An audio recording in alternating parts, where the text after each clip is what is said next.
நுவரெலியா மாவட்டத்திலுள்ள 17 சிறுவர் அபிவிருத்தி நிலையங்களுக்கு மதிய உணவு வழங்கும் திட்டமொன்றை சமூக அபிவிருத்தி நிர்வாகம் 2023 ஆண்டு செப்டம்பர் மாதம் அறிமுகப்படுத்தியிருந்தது.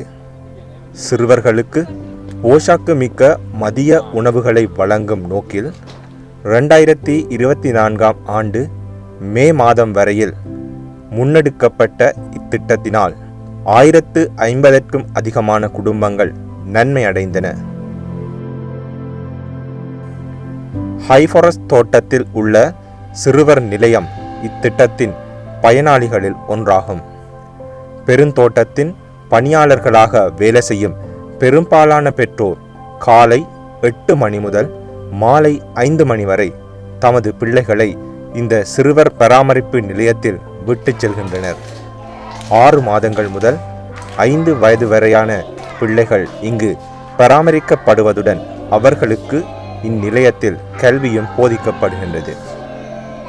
இந்த மதிய உணவு திட்டம் அறிமுகப்படுத்தப்பட முன்னர் பெற்றோர் தமது பிள்ளைகளுக்காக ரொட்டி அல்லது கிழங்குகள் போன்ற சிறிய உணவுகளை அனுப்பினார்கள்.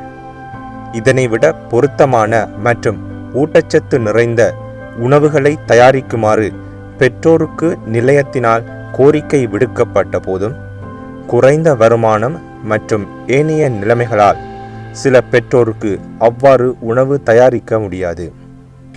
மாறுபட்ட தரம் மற்றும் மாறுபட்ட அளவுகளில் வழங்கப்படும் உணவுகள் பிள்ளைகள் மத்தியில் சீரற்ற ஊட்டச்சத்துக்கு வழிவகுத்துவிடும்.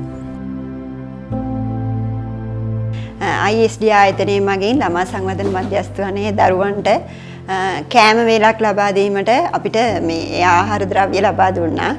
අපි දිගට මේ වැඩසටහන කරා. අපි දවසට ආහාර ලබා දුන්නේ සතියට දවස් 5ක්. උදෑසන 10ට තමයි මේ ආහාර වේල ලබා දුන්නේ. එතකොට අපිට කාලසටහනක් ලබා දුන්නා දවස් 5ට ලබා දිය යුතු ආහාර වේල සම්බන්ධව. සතියකට දෙවරක් අපි බිත්තර ලබා දුන්නා. ඒ වගේම එළවලු මිශ්‍ර බත් එළවලු වර්ග ගොඩක් එකතු කරලා අපි කෑම වේල ලබා දුන්නා. ඒ මගින් ඇත්තෙන්ම ළමයින්ගේ බර වැඩි වුණා. ළමයි තාමත් ආසාවෙන් ආවා. ඒ වගේම ළමුගේ පැමිණීමත් වැඩි වුණා. මම ඒක ඉතාම සන්තෝෂෙන් කියනවා. මේ වගේ දේවල් මගින් මේ වතුකරයේ දරුවන්ගේ පෝෂණය නගා සිටුවීමට හැකියීම ගැන මම ගොඩාක් මේ ආයතනයට ස්තුතිවන්ත වෙනවා. உணவை தயாரிப்பதற்கு பெற்றோரிடமிருந்து சிறிய நிதி பங்களிப்பு மற்றும் பெருந்தோட்ட அதிகாரிகளிடமிருந்து மேலதிக நிதியை பெற்றும் திட்டம் ஒன்று நடைமுறைப்படுத்தப்பட்டது. ஆனால் இந்த உணவுகள் பெரும்பாலும் குழந்தைகளுக்கு தேவையான ஊட்டச்சத்து அம்சங்களை கொண்டிருக்கவில்லை. இருந்தபோதும் சமூக அபிவிருத்தி நிர்வாகத்தின் மதிய உணவு திட்டம் அறிமுகப்படுத்தப்பட்டதும் ஊட்டச்சத்து மட்டத்தில் கணிசமான அதிகரிப்பு ஏற்பட்டது. இத்திட்டமானது கட்டமைக்கப்பட்ட உணவு அட்டவணைக்கு அமைய சோறு, மரக்கறி, நெத்தலி, முட்டை மற்றும் கீரை போன்ற அனைத்து சிறுவர்களுக்கு தேவையான சீரான ஊட்டச்சத்துக்களை உறுதிப்படுத்தும் உணவுகளை கொண்டது. මේ වැඩසටහනට අනුග්‍රහ දැක්වේ යුරෝපීය සංගමය ලංකාවේ ඉතාම දුගී දුප්පත් ජනතාව වෙනුවෙන් ගොල්ලන් වැඩසටහන් ගණනාවක් කරගෙන යනවා. ඒකෙදී අපි අපේ ආයතනය ඉන්දියාවේ අපේ තවත් ආයතනයක් මිත්‍ර ආයතනයක් සොලිඩැරිටිත් එක්කම අපි යුරෝපීයන් සංගමයට අපි වැඩසටහනක් ඉදිරිපත් කරා. අවුරුදු 4ක වැඩසටහනක්. ඔවුන් තමයි මේකට ආධාරය ලබා දුන්නේ.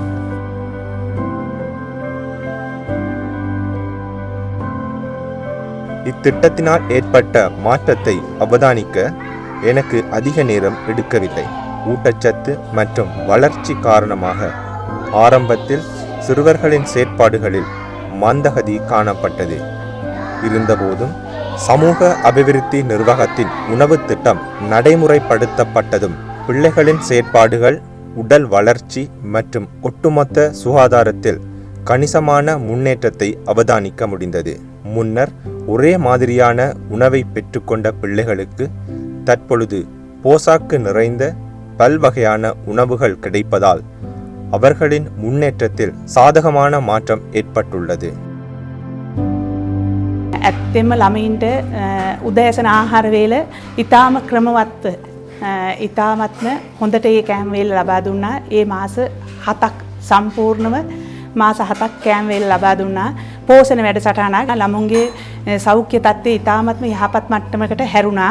ඒ වගේම එම පෝෂණ වැඩසටහන තුලින් ළමයින්ගේ මේ අධ්‍යාපන තත්ත්වය නගා සිටවන්න මහත් පිටුවහලක් වුණා. ඒ වගේම මව්වරුන්ට මහත්ම පිටුවහලක් වුණා උදෑසන ආහාර වේල ලබා දීම තුලින්. மதிய உணவு வழங்கும் திட்டமானது உடனடியாக ஊட்டச்சத்து நன்மைகளை வழங்குவது மாத்திரமன்றி நுவரெலியா மாவட்டத்தில் உள்ள சிறுவர்களின் நீண்டகால சுகாதாரம் மற்றும் அவர்களின் வளர்ச்சிக்கும் பங்களிக்கின்றது. சமூக அபிவிருத்தி நிர்வாகத்தின் ஒத்துழைப்புடன் இந்த சிறுவர் அபிவிருத்தி நிலையங்களால் சிறந்த பராமரிப்பு மற்றும் ஊட்டச்சத்துள்ள உணவுகளை பிள்ளைகளுக்கு வழங்க முடிந்துள்ளது. இதன் மூலம் ஆரோக்கியமான மற்றும் சுறுசுறுப்பான எதிர்கால சந்ததியை வளர்க்கவும் முடிந்துள்ளது.